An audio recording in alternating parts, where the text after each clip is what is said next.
For years, audiences followed the Joker's crimes across Batman the Animated Series, watched his legacy linger into Batman Beyond, and saw his chaos ripple through Justice League. We learned that when the Joker arrives somewhere, he rarely comes alone. He brings followers, admirers, and far too often, children.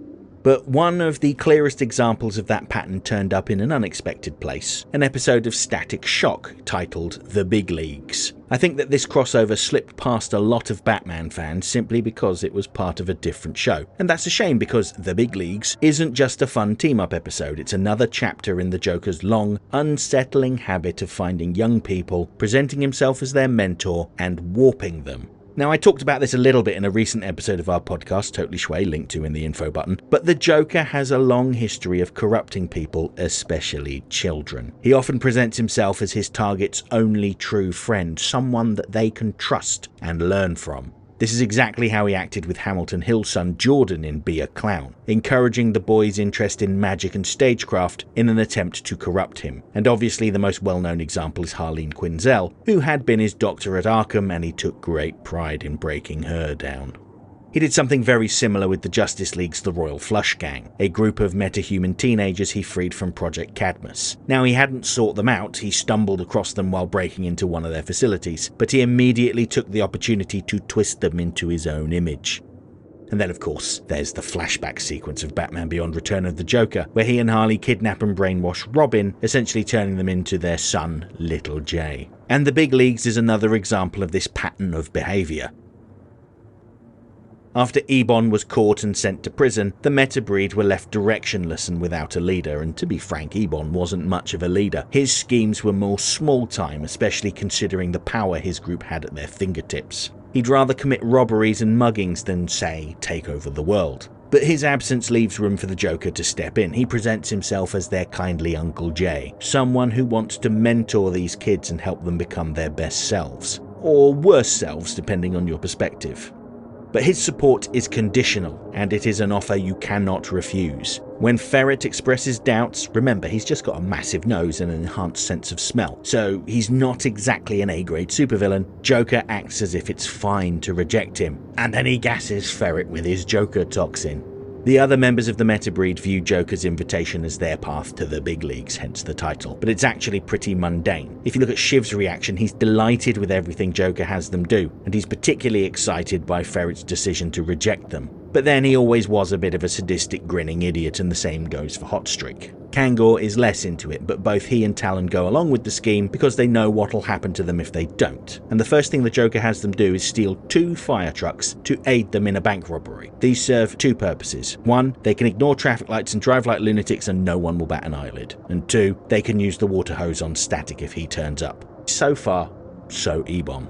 And I think that this is really representative of the tone of Static Shock in general. The villains' schemes were rarely intricate or particularly deep, and their villainy was demonstrated through the crimes they committed. Now, that's not really a criticism of the show, more just a statement about the intended audience and the intentions of the creative team. Batman the Animated Series' creative team were out to prove themselves and push boundaries. Static Shock's creative team wanted to create an African-American role model and tell fun adventure stories that might also inspire the audience. But I will say that by having Static clash with the Joker, the threat level was immediately elevated. This was the first time that Static faced off with an adult supervillain. I mean, sure, he'd butted heads with people like Richie's racist father or billionaire Edwin Alva, but his foes were predominantly other teens. Likewise, most of his stories took place during the day. He had a curfew after all, but the latter half of this story, when Batman turns up, takes place at night. This immediately showed that Static could work in more varied settings. He didn't have to just keep facing the monster of the week from among his peers in high school.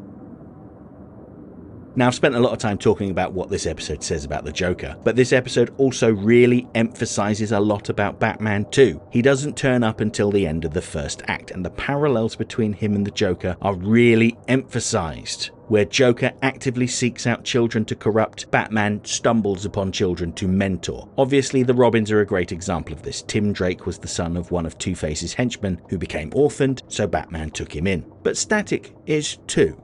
Where Joker is warm and friendly to the point that it's creepy, Batman is a bit distant and blunt, but he clearly accepts that they are on Static's home turf and that he should be involved. Robin, meanwhile, is a friendly peer of Static's. Often in superhero crossover stories, there's a misunderstanding between the two heroes and they come to blows, before they eventually overcome their differences and work together. See World's Finest for a good example of that. There's none of that here. Batman accepts him immediately, Robin shakes his hand, and they make friends. When Static asks them if he can help Batman, technically doesn't say no. That's practically an enthusiastic invitation from him. They even give Static a gadget to be able to contact them if he needs them. All of that's to say that while Joker is a corrupting influence, Batman is a supportive presence in Static's life.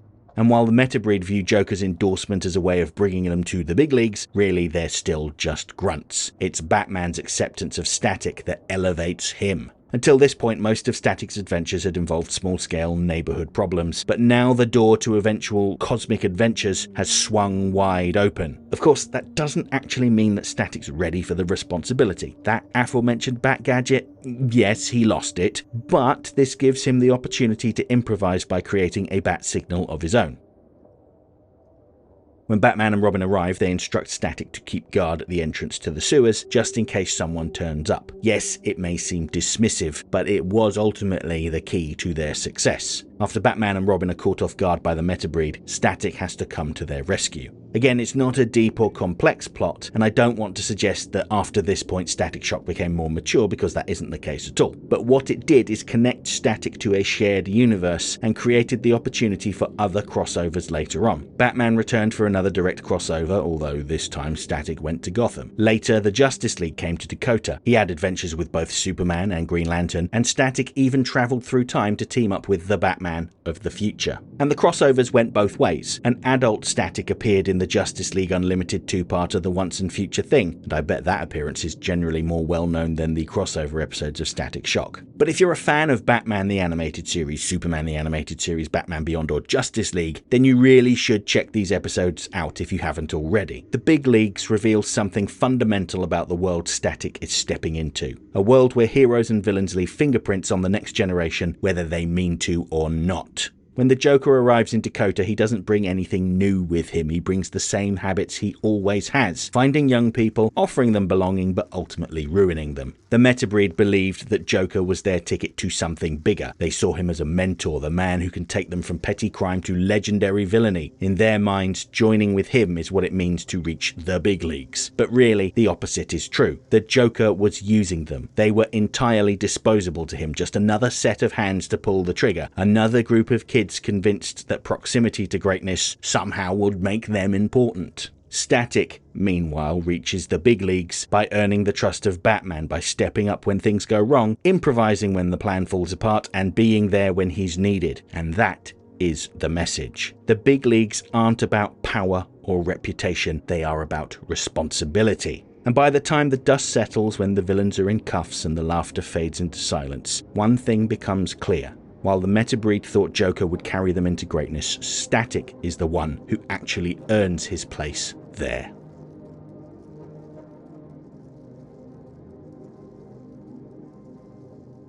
Okay, that's it for this essay. If you enjoyed the video, don't forget to like, share, subscribe, leave a comment, tell all your friends about me. You know how YouTube works. If you really liked the video and feel like tossing a buck or two my way, please consider using the thanks button, because every little helps.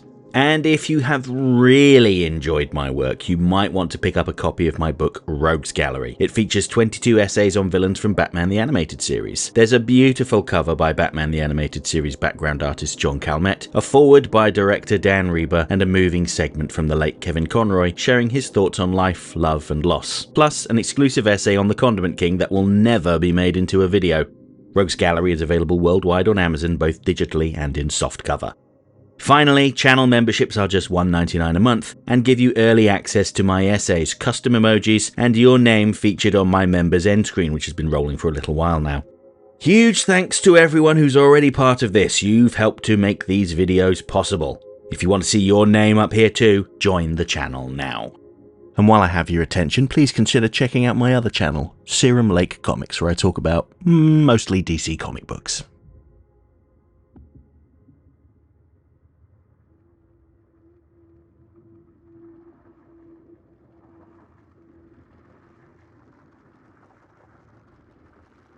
Next time, When I return on Friday, I'll get back to the results of my Batman the Brave and the Bold poll to talk about the Red Tornado.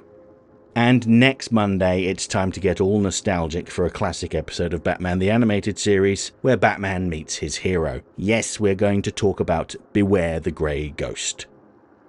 Hope to see you then.